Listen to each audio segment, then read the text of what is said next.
The value of this kid is what is so significant. You can't go wrong in selecting a guy like that. Before the league had LeBron James, before the wave of new era superstars arrived, the NBA pinned its hopes on an unproven teenager named Darius Miles, a 6'9" phenom straight out of high school, drafted not for who he was, but who they wanted him to become. The next face of the league, the next generational star, the next torchbearer after guys like Kevin Garnett and Kobe Bryant. But the moment he hit the league, it became clear the expectations were way ahead of his development, and the fallout was immediate, especially seeing just years later what they really wanted arrived. Darius LeVar Miles, born October 9th, 1981. What happened? Let's talk about it. It's your boy JC Stunted Growth. Let's get it, man. Take a minute to like, subscribe, and comment on who I should do next. Darius Miles was a 6'9" small forward from East St. Louis, Illinois, a place where survival requires toughness and basketball often becomes the one clear path out. Miles grew up in a rough environment with limited resources, raised mainly by his mother, and the court became both his escape and his identity.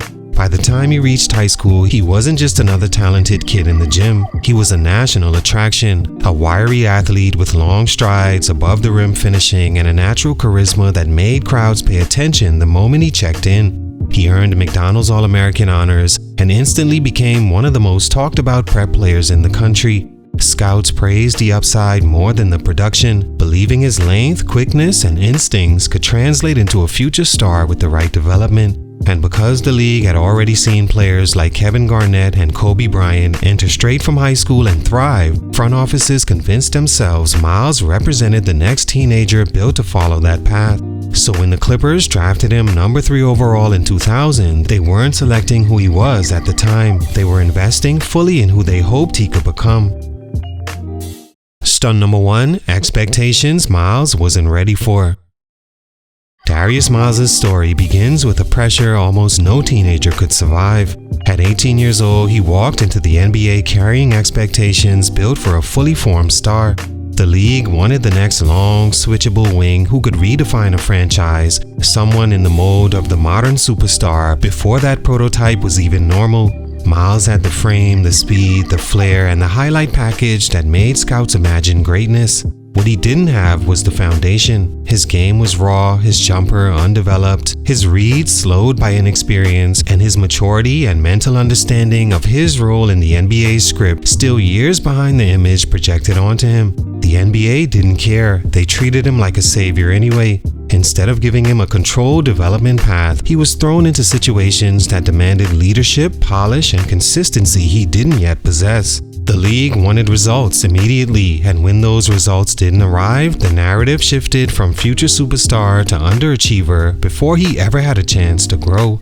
And when he later played alongside LeBron in Cleveland, someone who was protected, nurtured, and insulated from unnecessary responsibility, the contrast made that reality impossible to ignore. Miles had never been given that type of structure. He had been thrust into the fire with no roadmap and no margin for error. He's admitted in later years that he simply wasn't mentally ready for what came with being a top draft pick. Not the pressure, not the spotlight, not the responsibility. Even physically, his game hadn't caught up to his body. He had talent, but talent without guidance becomes weight. And that weight breaks young players long before anyone sees their ceiling. What happened to Darius Miles wasn't laziness or entitlement. It was the cost of being labeled a franchise cornerstone before he was prepared to even be an NBA role player. The expectations weren't just high, they were misplaced, unrealistic, and ultimately set him up for a fall he never created. Stunt number 2, the wrong environment at the worst possible time. If Darius Miles entered the NBA needing structure, he got the exact opposite. The early 2000s Clippers weren't just a rebuilding team, they were a franchise with no identity, no veteran leadership, and no developmental system capable of turning raw talent into reliable production. It was a locker room full of young players trying to become stars at the same time, each hoping to break through, none seasoned enough to guide the others. That environment works when you're adding players to a stable core. It collapses when those players are the core. Miles needed accountability, routine, and a coaching staff invested in teaching him the finer points of the game, reading the floor, pacing, angles, defensive discipline, and how to use his athleticism with purpose and not impulse. Instead, he was handed freedom before mastery and minutes before readiness. The Clippers asked him to become a wing facilitator, a transition finisher, and a defensive cornerstone without reinforcing the habits required to sustain any of those roles. Even later down and after his career, you can see that development-wise, he was simply not ready. What fans saw as inconsistency was really a reflection of being asked to skip chapters in his development. Then came the trade to Cleveland, a move that should have reset his trajectory, but instead highlighted how far behind he truly was.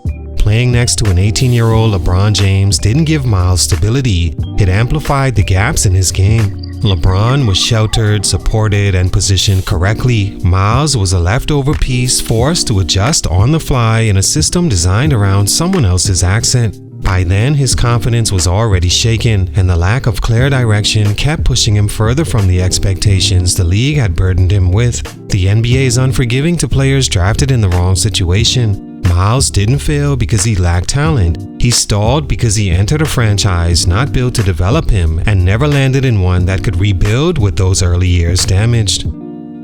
Stunt number 3, he simply was not good. For all the hype, for all the mythology built around him as the next high school phenom ready to take the league forward, the truth about Darius Miles is blunt. He simply was not good. Not good enough to lead a franchise, not good enough to validate the expectations placed on him, and not good enough to grow into the player teams imagined when they drafted him. He belonged in the NBA athletically, that part was real, but every other part of his game stayed stuck in the raw potential stage, long after potential was supposed to turn into production. Miles never developed a reliable scoring skill. His jumper was shaky everywhere on the floor. He shot 16% from 3 for his entire career, not because he was avoiding that shot, but because he had no confidence in it and developed no real mechanics behind it. His handle wasn't tight enough to create advantages, once again because of lack of development, didn't develop a go-to move in the half court, and he couldn't punish mismatches despite being 6'9" with elite fluidity. On top of that, he wasn't a strong rebounder, wasn't an efficient finisher, and never became the versatile defender people assumed that he would be based on wingspan alone. Physically, he stayed wiry when the league demanded strength. Skill-wise, he plateaued almost immediately, and mentally, he wasn't built for what came at him. The pressure of being a teenage millionaire, the expectation of becoming a savior, and the responsibility of developing his game on his own because no team knew exactly what position he should play. He enjoyed the lifestyle more than the grind, admitted years later he wasn't mature enough, and never attacked the weaknesses that were holding him back.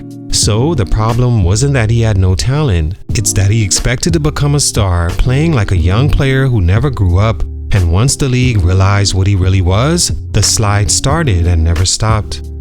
All in all, Darius Miles' story isn't about a player who didn't belong in the league. It's about a player who was never built for the role the NBA tried to force onto him. The expectations were unrealistic, the development wasn't there, and the situation around him never gave him the structure he needed to grow.